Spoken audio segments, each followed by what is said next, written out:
dhammaan bulshada reer Laascaanood oo aan maanta halkan ku soo booqannay 22 cisho kadib oo weli uu socdo dhibaatadii ay ka socoto runtii waxaan u arkaa maamulka Soomaaliland wuxuu ku talagalay madaxda Soomaaliland in magaalada Laascaanood aysan waxba u reebin wax allaale ay dadkii ay ku laayeen ay ku guriyihii ay ku dumiyeen dadkii ay ku dhaawaceen korontadii ay gubeen biyihii ay ka jareen wax allaale wax maanta agaba ama wax allaale wixii nolosha asaasiga ahaaba inay kala dagaalameen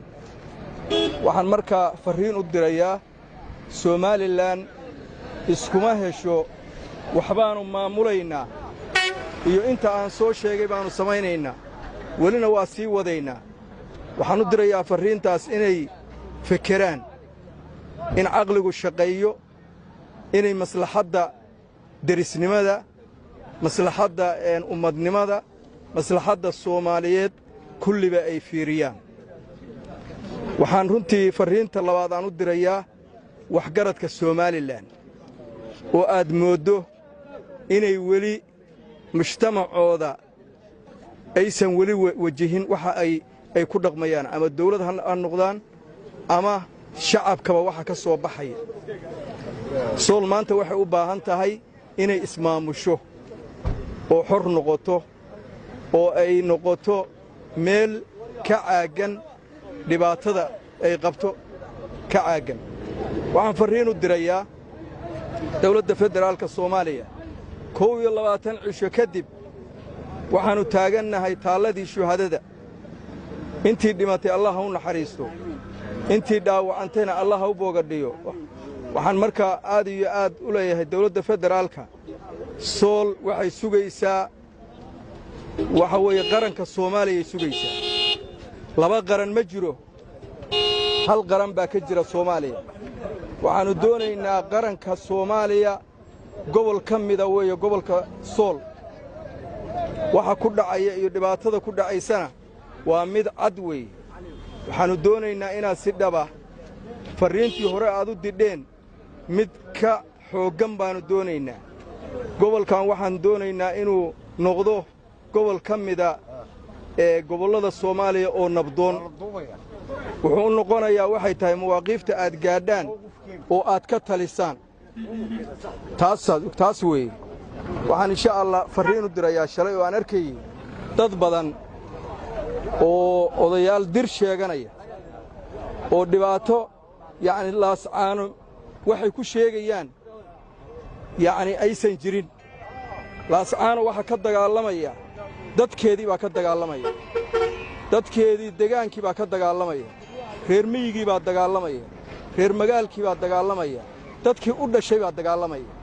dad meel kale laga soo waariday ma joogaan mana ka dagaalamayaan waxaan waliba leeyahay Siciid Diiriyow Siciid laba kitaablow nin waxa tahay nin habar jecel ah waxa tahay Axmed Faarax baa tahay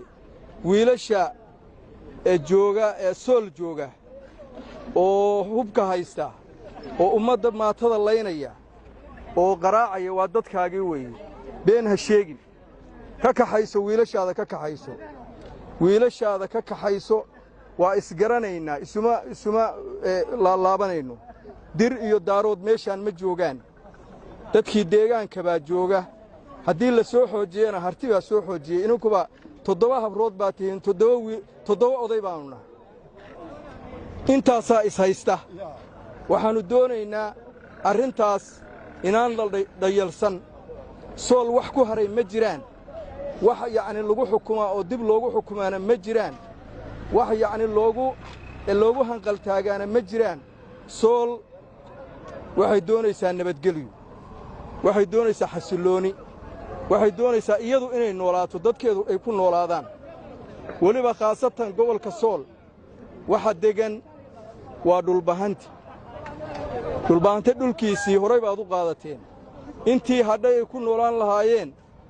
walle inaydan khayr ka dheefayn iskaga baxaan leeyahay caqliyaddiinnu ha shaqayso xuduudkeenna waa taqaaniin waa gaatama waaba lebiga gaatama wey lebiga gaatama haddaad tagtaan nabad baad naga helaysaan xasillooni baad naga annagu ma rabno dhulkiinnaannaan rabin dhiiggiinnaannaan rabin dhibtiinnaannaan rabin godobtiinnaannaan rabin midna ma rabno inaad horumartaan oo walaalo aan inuu noqonno baannu doonaynaa saasaannu doonaynaa assalaamu calaykum ma og tahay macmil in bangiga salaam banki uu gaar leeyahay adigoo aan tegin xarumaha salaam banki inaad lacag dhigan kartid bangiga haddaba macmil si aad akoonkaaga lacag u dhigatid fadlan raac tilmaamaha soo socda garaac xidig 886 xidig akoonkaaga bangiga salaam xidig lacagta aad dirayso kadibna 4 gees ku qor macluumaadkaaga faahfaahinta lacagta aad dhigaysid si aad u hesho tixiraaca geli lambar sireedkaaga sahalka si aad u dhigatid lacagta waaw macmil waad ku guulaysatay inaad dhigato lacag akoonkaaga ku raaxayso oo isticmaal adeegyada salaam bank